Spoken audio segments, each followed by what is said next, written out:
Welcome to the Fill Your Cups podcast. We're your hosts, Morgan and Bailey. Hello, welcome to a book club episode. Your bonus book club episode. This month's book, well, June's book, but we talked about it in July, was Emily Henry's newest book, Great Big Beautiful Life. Beautiful Life. Yes. Yeah. I always remember that because Morgan Kurtz says the Great BBL. Oh, yeah. Brazilian Butler. Yes. Yes. Yeah. So Great Big Beautiful Life by Emily Henry. I was super excited. Brittany Holt picked this one, and she picked it because it was it was in Reese's book club. Yes. And so I know a lot of you, or a lot of people who are readers, read Emily Henry or read like the Reese's book club books because they're just popular and usually very good. Yeah. So I was excited she picked this one because I was in the mood for a romance. Dude, so was I. Yeah. I really wanted one because I've been in such a slump. And romance is not normally my thing, but I was like, I feel like I really like it. Yeah. Hopefully by next month's episode, I will not be talking about this series again because I will have finished it. But that's ambitious. Yes. No, I'm on the 5th book. I know, but I'm 10% of the way through, which is actually a lot. That is a lot. It's a 1,300 page book, so that's like basically its own book. Yeah. 10% of the way through. But I have been reading Stormlight Archives. It's Jared's favorite series. I've been reading it really just to connect with him. But because I have been reading that, it's like heavy world building fantasy. Yeah. And I have to think a lot. And then recently I also read the We Were Liars one. And that one was really sad and really intense and dark. And then I've been doing thrillers as my audiobook. So romance just fell in perfectly at this time for me. Yeah. And so it was just a great time for me to be reading a romance. I loved the book. So did I. I loved it. I almost feel like we should have another voice here of like the ones who didn't like it because I am shocked. And that is how I always know that I loved a book, when I feel personally like I feel like I need to personally defend this book kind of thing. When people at book club are talking about how they didn't like it, I'd be like, okay, well, then the plot went right over your head. Like, well, then you just didn't get it. I mean, it's so funny because when I don't like a book, or when I'm like, yeah, so, I'm like, oh yeah. Like, I could totally see all that. But when I love a book, I'm like, you're wrong. Yeah. Your opinion this time is not valid, actually. Well, yeah, I loved this book, but I don't feel like I loved it enough that I feel like I need to defend it.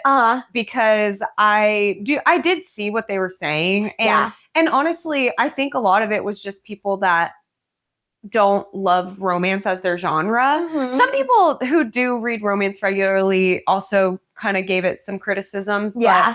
But I don't know. I felt like I could see the criticisms. They just didn't bother me. Yes. I know that we have a lot of romance readers in our book club group. And we have a lot of Emily Henry readers specifically. Yes. And I did think it was funny because I think that there was only 2 5-stars, and it was me and Chloe. Yeah. And oops, spoiler alert, I gave it 5 stars. But I thought it was funny how all the Emily Henry readers, they all did say, like, yeah, I really liked the book. Like, most of them gave it 4 stars or like 3.8 or something like that. But because I would almost lump you into this of being like, you guys. Yeah. You had all said it was different than other Emily Henry books you had read. Like, it didn't feel, but was the reason for that because the love plotline was not like the number 1 plotline? No. So I did give it 4 stars, and I love Emily Henry. I will always read Emily Henry when a new book comes out, but I just didn't feel like it was as good as her other ones. Like, have you read any of her others? I've read People Meet on Vacation, but I didn't like it. Oh. And then I think it was Book Lovers. And I was like, so with it. Yeah.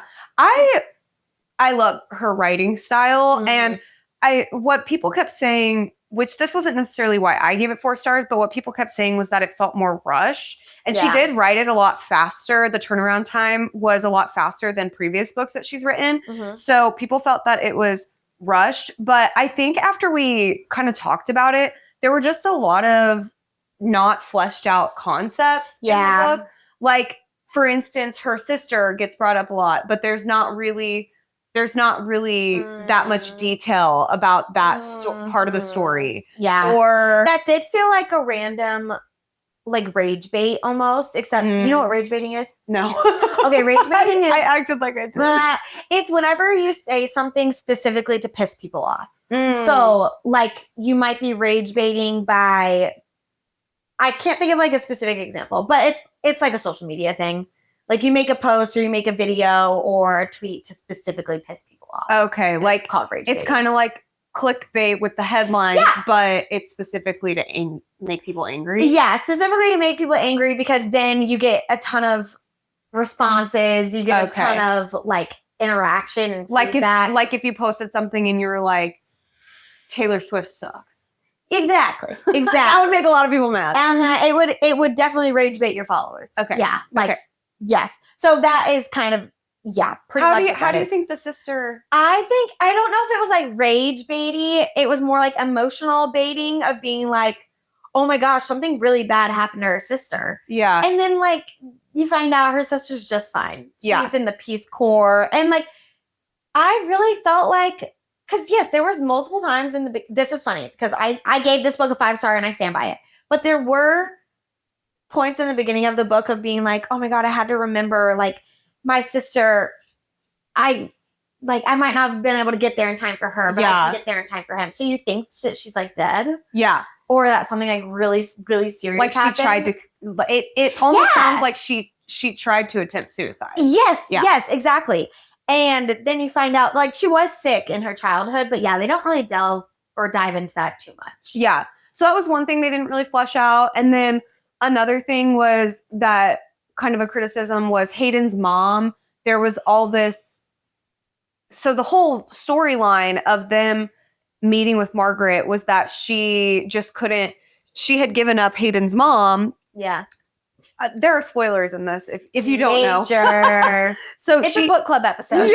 Yeah. So she had given up Hayden's mom and like couldn't resist she's kind of like older and toward the end of her life, she couldn't resist meeting her grandson and exploring that life more. Mm-hmm. And so another criticism that like didn't get kind of fleshed out in the book was that Margaret, the whole point of this thing is because she gave up this daughter, but then we don't really actually learn much about the daughter. Like Hayden doesn't really, he talks a little bit about her and how she has the health fear, you know, but aside from that, we don't really know much else. Yeah, that is true. Whenever it was doing the big reveal of like the Hayden situation, I was like, okay, I really got to turn my brain on. I was like, where is this family tree? And where is this all connecting? And there was a lot of parts and I was like, who is this? It was kind of confusing. Honestly, the book I was talking about, the We Were Liars book that I read, it had a family tree at the beginning of the book. Oh, that you can help go back to? Yeah, to help you like remember who were the cousins, who were the siblings, that sort of thing. That's hilarious. And who was married in and who wasn't and whatever. And when I was reading this book, I was like, man, they needed that too. And she even says it in the book.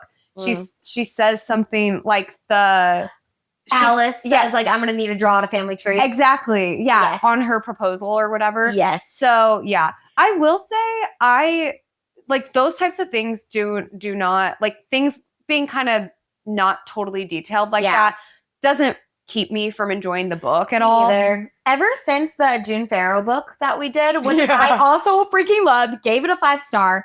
I think I came up with the book will tell me what I need to be told. Yeah. I will understand what I need to understand. And ever since that book, I have really stayed true to that method. Yeah.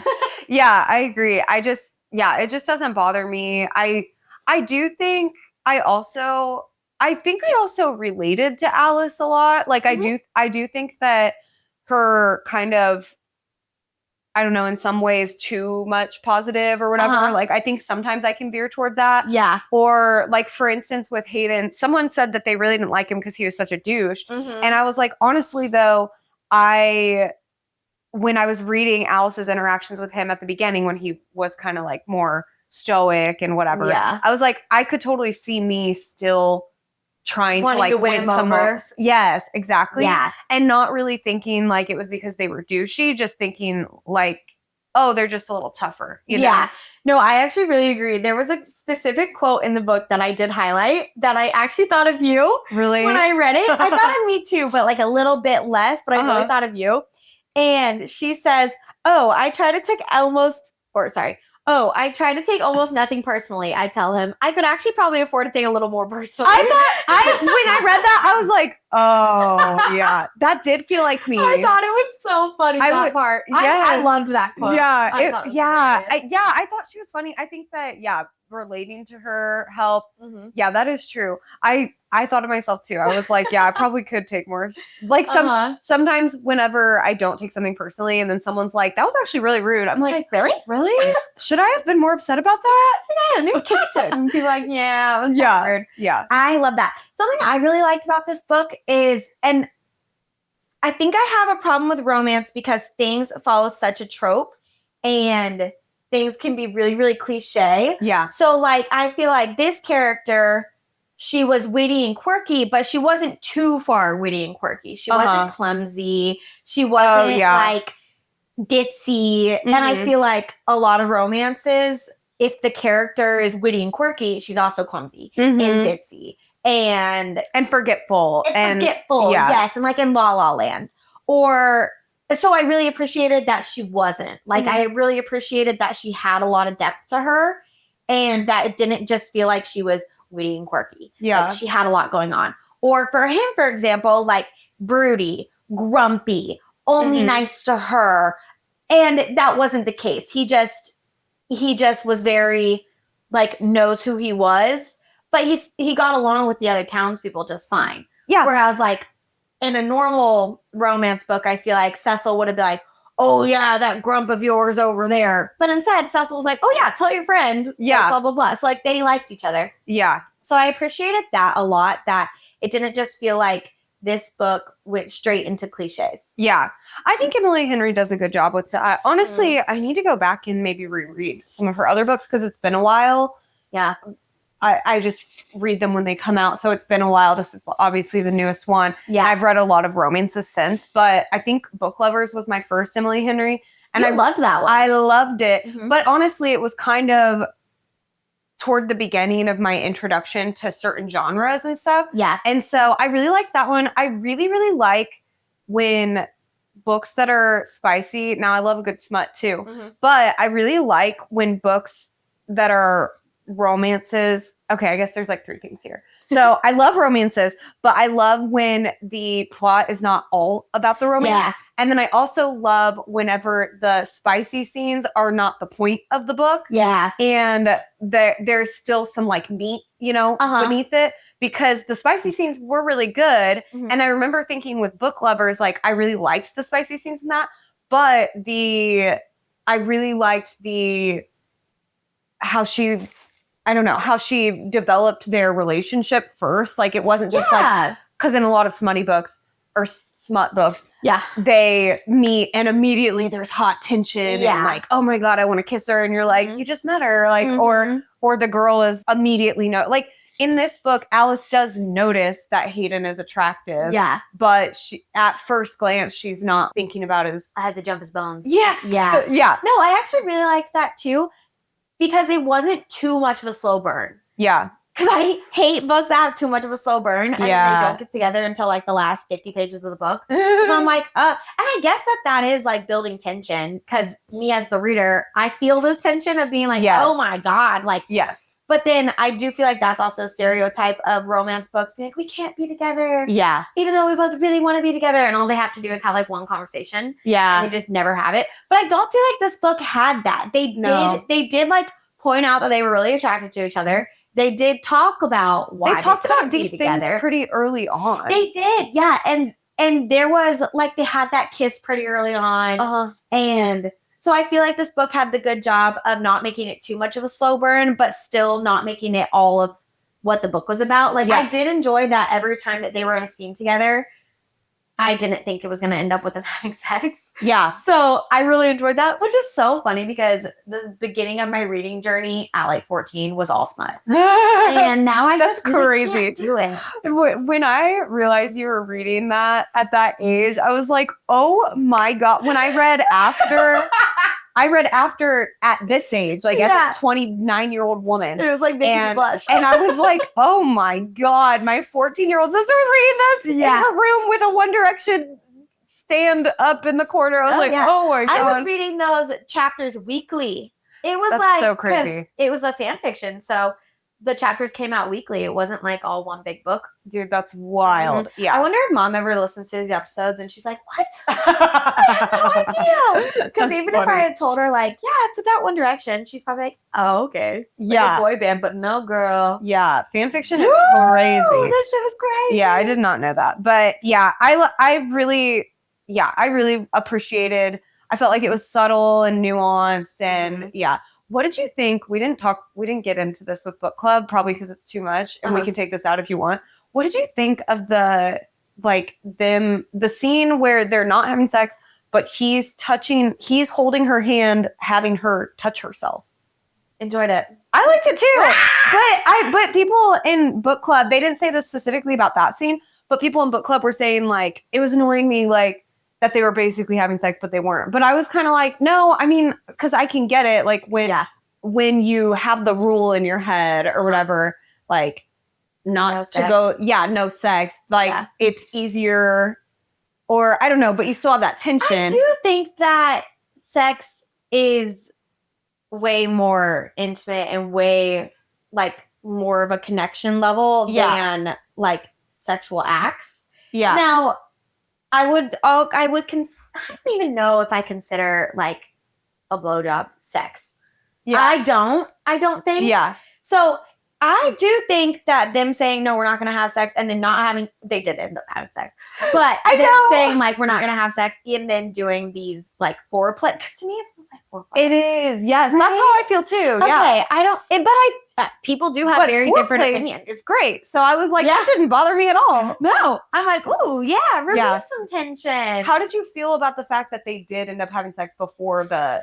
I thought it was fine. Me too. I thought it was totally fine. I was like, you know what? Sometimes you set a boundary and then sometimes the boundary comes down a little bit as you progress and as you change. Things change. Things change every day. And he had already decided that I think that he had already decided at that point to like pull out. Maybe. Yeah. No intended. I do think that he had decided already that she was more important to him than this book.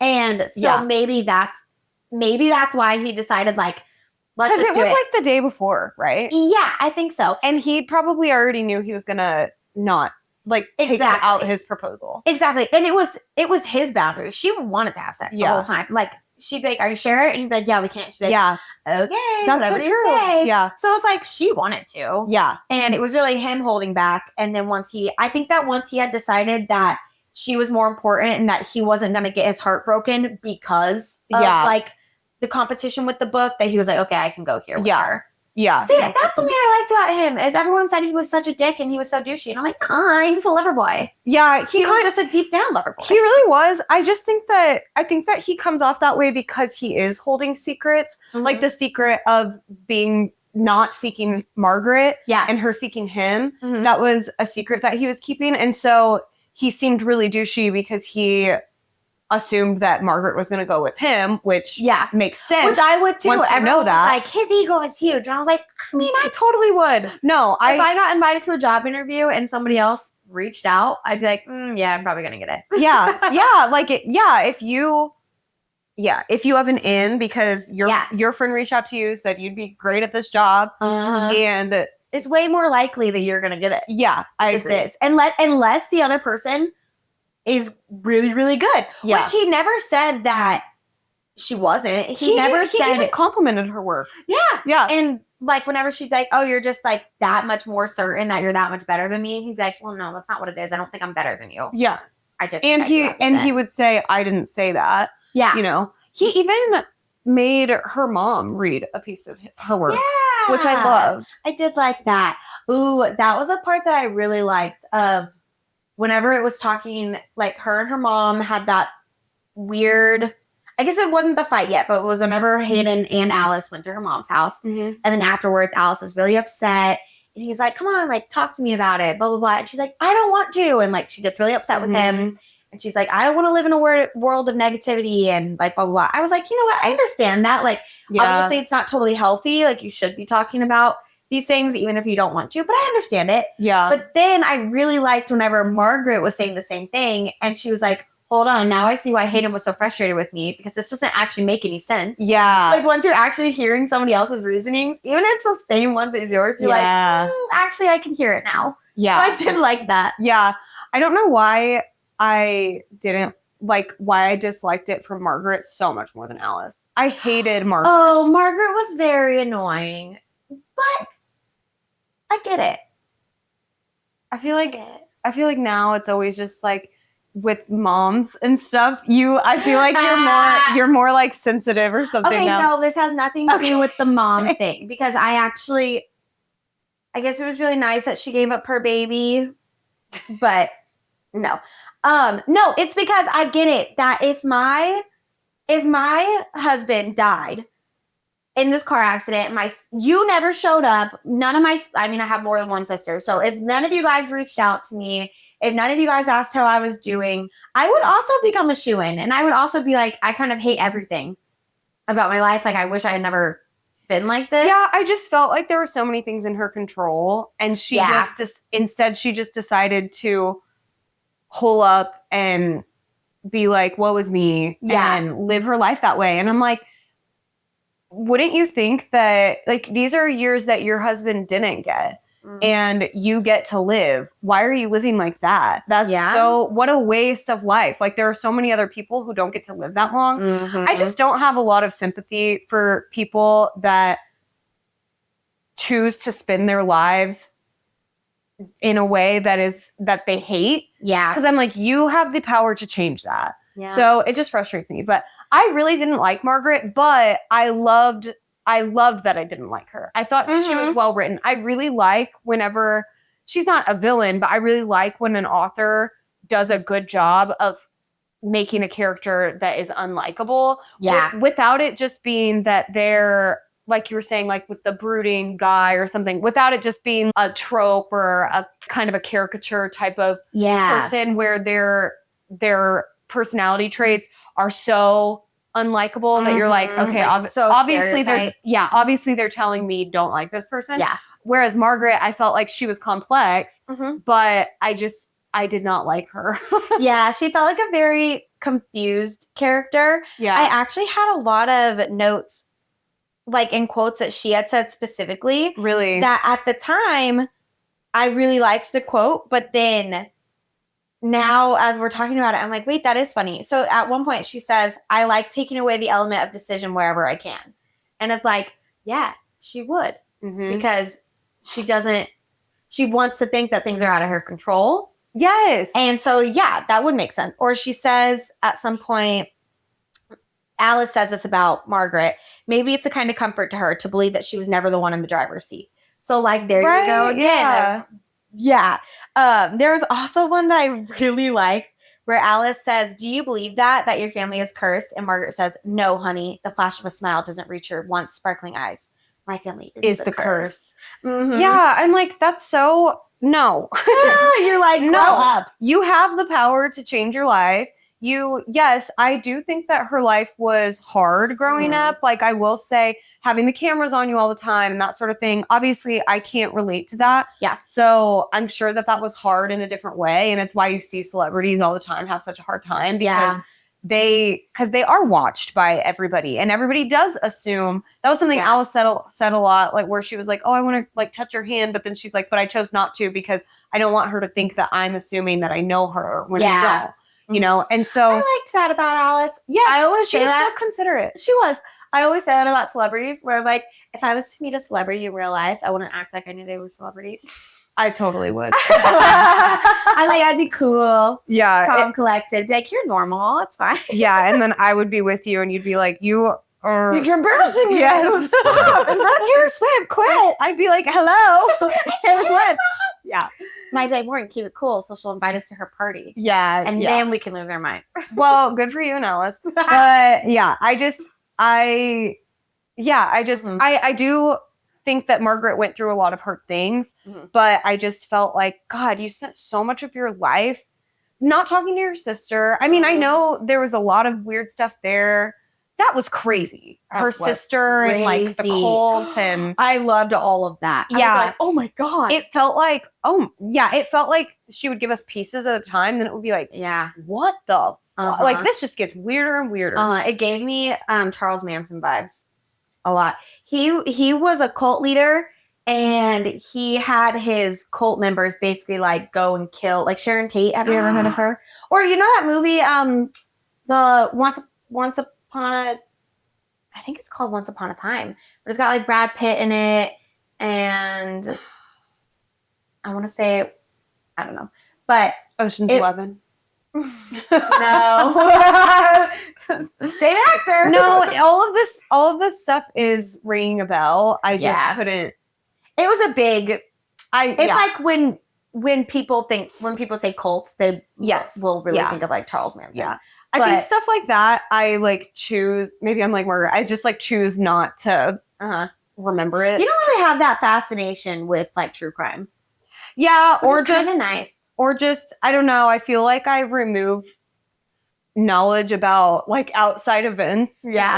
I don't think it's a good thing, but I like remove that because like from my brain because I want my brain to absorb other things, I guess. But yeah. No, I like it. It makes sense. But yeah, that stuff was crazy. And I felt really bad for her sister. And I was like, man, this is intense. And obviously it would ruin I could see how it would ruin a relationship or something like that. But it wasn't the cult that ruined it. No. Well, wait, what ruined it? What ruined it is that after her husband died, her sister never reached out, or her sister was never there for her. Yeah. Ever. That would ruin something for me. I think if Mason died and he never reached out to me, for sure, I'd be like, did we find out if there was a reason? I think it was just because she was trying to heal, and she didn't want to be back in the spotlight so bad. Oh, yeah. And I'm like, that's horrible. Yeah, that's shitty. Yeah, I'm like, I don't really care. Yeah. You show up for your people. So yeah, that's why I'm pretty sure, if I remember correctly, that's why she decided not to ever reach out, because she didn't want to be back in the spotlight. Mm-hmm. And then Margaret was going to go to her and be like, what the fuck? But she didn't want to bring the spotlight. Yeah, she was trying to respect the boundary that she put up. Yeah. Yeah. It's so messed up. Yeah, it is. I don't know. The thing with Margaret, I feel like, okay, you act like you're powerless, you're not. Mm-hmm. Then also, I just thought it was so effed up what she was doing to Alice, because I felt like she just took so much advantage of her. She manipulated her. Oh, for sure. She was never interested in her. Mm-hmm. And she literally used her to get Hayden to come to town and like meet her and stuff, and then strung her along for like a month. And I just think that is so mean. It is mean. Margaret's definitely a manipulative character. Yeah. Very manipulative and very like, she's still a celebrity and still powerful. And so she just thinks she can do whatever she wants. Yeah. I feel like unfortunately she did. Yeah. I hated that they named the child Laura Grace. Me too. I hated that. I also hated that. I was like, that feels like me naming my child Britney Spears. Like, what? Yes, exactly. And especially since the whole book, they're talking about, like, the whole point is, like, Margaret, everybody assumes they know her and blah, blah, blah. And I'm like, you just did the same thing. Yeah. It's so weird. From their point of view, they're like, oh, we do know her.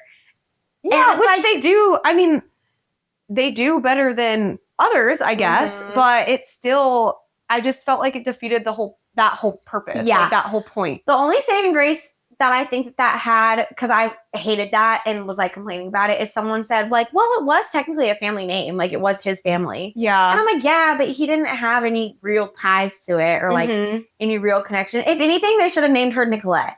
Yeah. Like, that's what I thought that they would name her. Yeah, that would have been cute too. Yeah, that's kind of a cute name. It is kind of cute. I like it.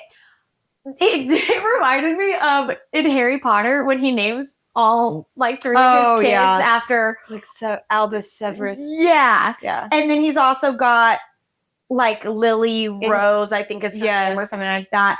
And yeah, I saw something one time that was like, oh wow, imagine being Ginny and being like, oh, we can name it after my brother who passed away, or oh, like let's name it after my mom who fought in the order and who saved my life. No, instead we're gonna name it after Albus Dumbledore. Yeah. Like, I thought that and Severus Snape. Yeah, I thought that and was my so funny. parents.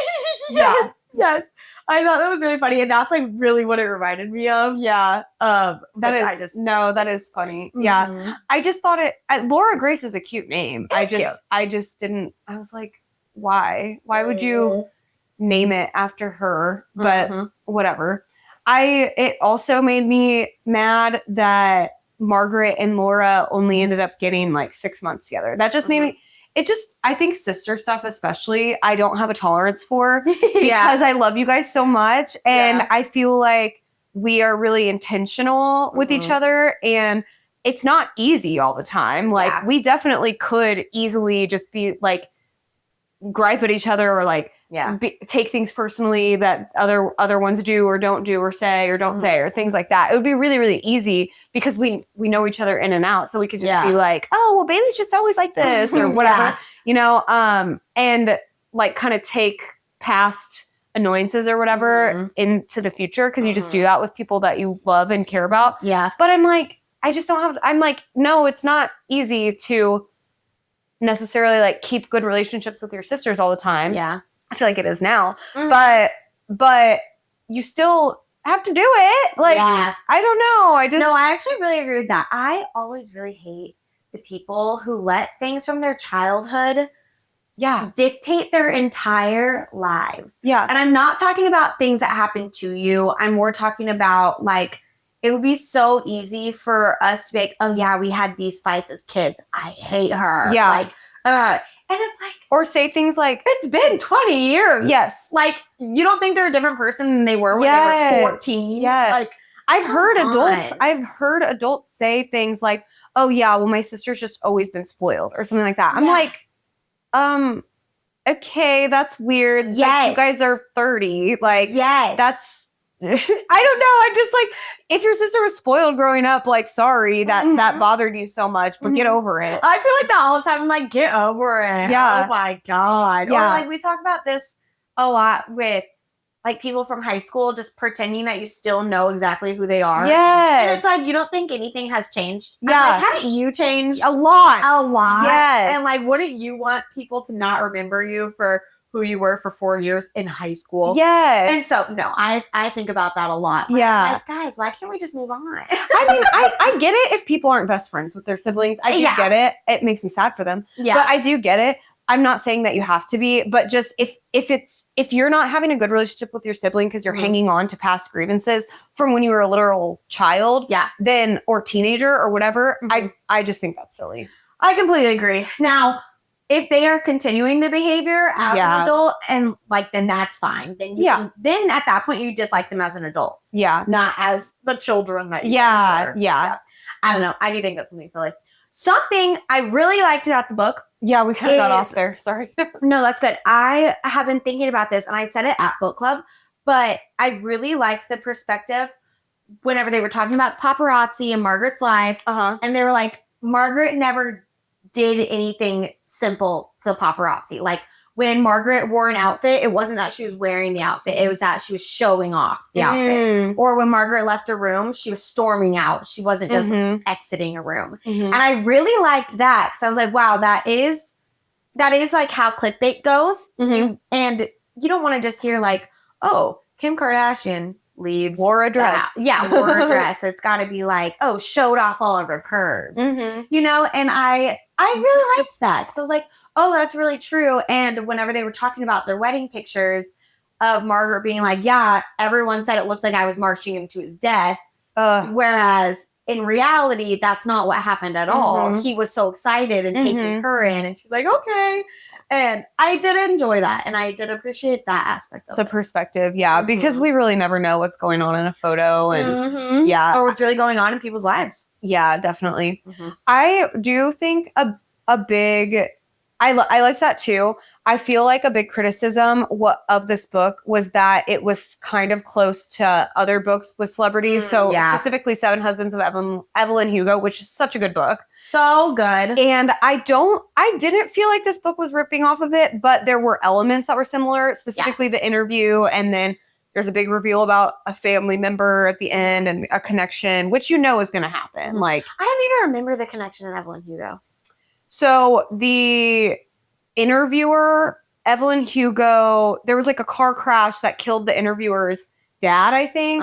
And it was somehow related to Evelyn Hugo. Okay, I couldn't remember. So, yeah. So there was like it was a similar structure, I guess. Mm-hmm. And a lot of the drama and elements and whatnot were similar.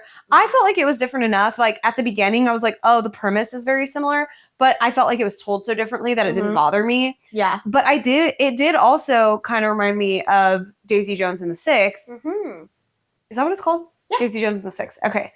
And it also reminded me of that just, again, because of the celebrities and the interviews and stuff like that. Mm-hmm. And so I do think that I still think this one was well done, but it wasn't like my favorite celebrity celebrity-centered book. Yeah. I think I loved this book so much because I loved Evelyn Hugo and Daisy Jones and the Six so much, and I've never been able to find another book like it. I want Taylor Jenkins Reid to stop writing these other books and to only write within this universe. I have to know more. Yeah. I have to. And like Malibu Rising was in that universe, for example. I loved that book. Yeah. Like I love whenever books do that where they're not like sequels or a part of a series, but they have to do with each other. I agree. Like it's all the big line. I really like it. And I think that this book gave me what I've been missing from those books. And like I've never been able to find another book like that. And so I loved it. Nice. And I was like, I would love a book about Cosmo and Margaret. Yeah. And I would love a book about I liked the backstory of the great-grandfather. Although I couldn't remember if it was great-great or great-grandfather. I think she started with great-great and then it was her great-great. Yeah. Okay. I couldn't remember who it was. Like Lawrence but when she started. Yeah, I liked that too. It didn't bother me at all. I said in book club, it reminded me of when you ask your grandparent a really simple question and then they have to tell you they have to tell you Jim's height, who they knew in high school. And you're like, what are you talking about? Yep. And I felt like it felt true of what I would expect, And whenever you know that Margaret really wasn't there to tell her story. Mm-hmm. So I'm like, maybe she was just stalling for time. Like, maybe that's what it was. Mm-hmm. But I did think, like, the great-great-grandfather story is what I believe the sister was going to use as the blackmail. Like, because it came from his diaries. Nobody else knew that. And that was all in his diaries. And I'm like... I never really understood what secrets she was... Like, the blackmail... Like, what secrets was she going to share? I think it was going to be that, like, her great-great-grandfather cut what's-his-face out of the deal... and ended up buying the literal paper so nothing could be told about it. And I think it's supposed to be implied that he killed him. Oh. I think. I don't know. Oh, yeah, because he was... Because they said that he was the only one in the room or whatever. Yeah. And, something like that, which is another thing that was not fully fledged out. Right, yeah. And that's why I'm like, write another book. I'll read it. I'll read that one called The Wild Wild West of... Mining, and I'll read it. Oh my gosh.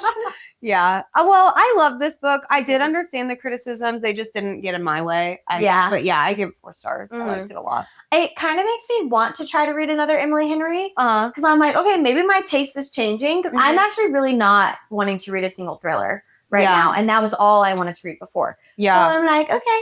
And also that was a fun realization I had while reading this book, because I always say I'm not a romance reader, but both you and other Morgan were like, what are you talking about? You love romance, But I really think I don't. If it's too cliche and too stereotype, I do not like it. Mm-hmm. But if it's got more other elements in it, then I really like it. Yeah, I mean, I just think that's a good book though. Like I think that if a thriller was cliche, you wouldn't like that one either, That's true. So I I just feel like it has a lot to, not just for you, but especially for you, but that it has a lot to do with what you've been reading, what you like, what vibe you're in, even what season. Like what I like to read in the summer is different than the winter. Absolutely. You know, and absolutely. so time and place is everything. And I do think that's maybe why I love this book so much, is because the time and place was perfect for me. Yeah. And energy, and just, you know, your energy for like having the energy for a fantasy book is different than the energy for a romance or a thriller, you know. So I just feel like it really just depends on where you're at and what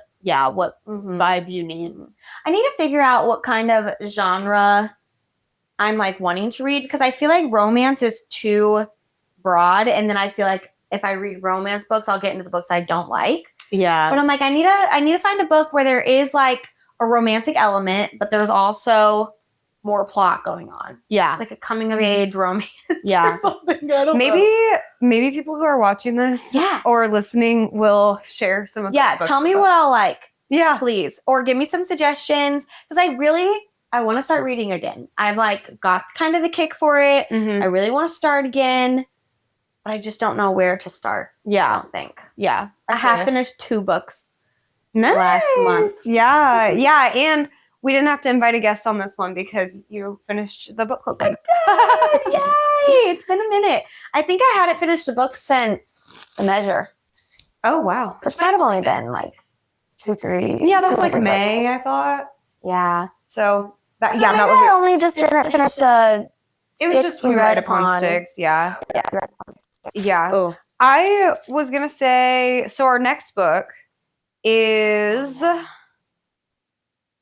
So the book that we are reading in July, but talking about in August, is Girl with a Pearl Earring. And it is by Tracy Chevalier. Yeah, it looks very odd to me, but it looks cool. I actually did start it. Okay. Just like as an audiobook.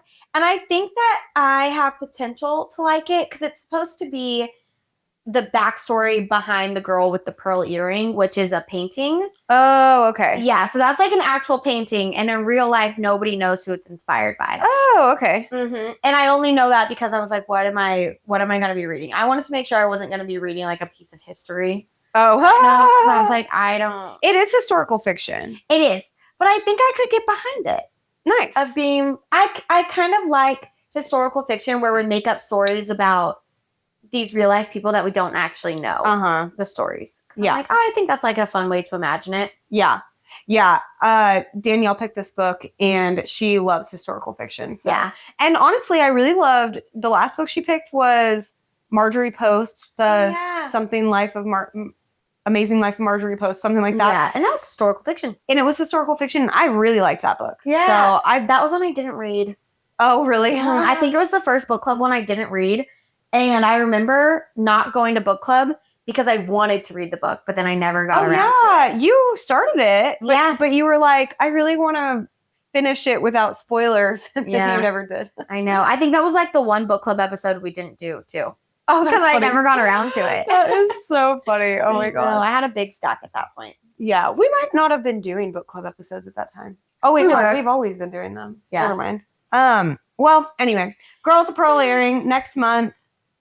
Also, tell Bailey what she needs to read. Yeah, help me out. Give me some suggestions. Anything else about Great BBL? I don't think so. All right. I think that was everything. I loved it. 5 stars. Nice. Well, I gave it 4. And I gave it 4. Yeah. There we go. So, well, we'll see you next time then. Yep. See ya for Girl with Pearl Earring. Yeah. Cheers.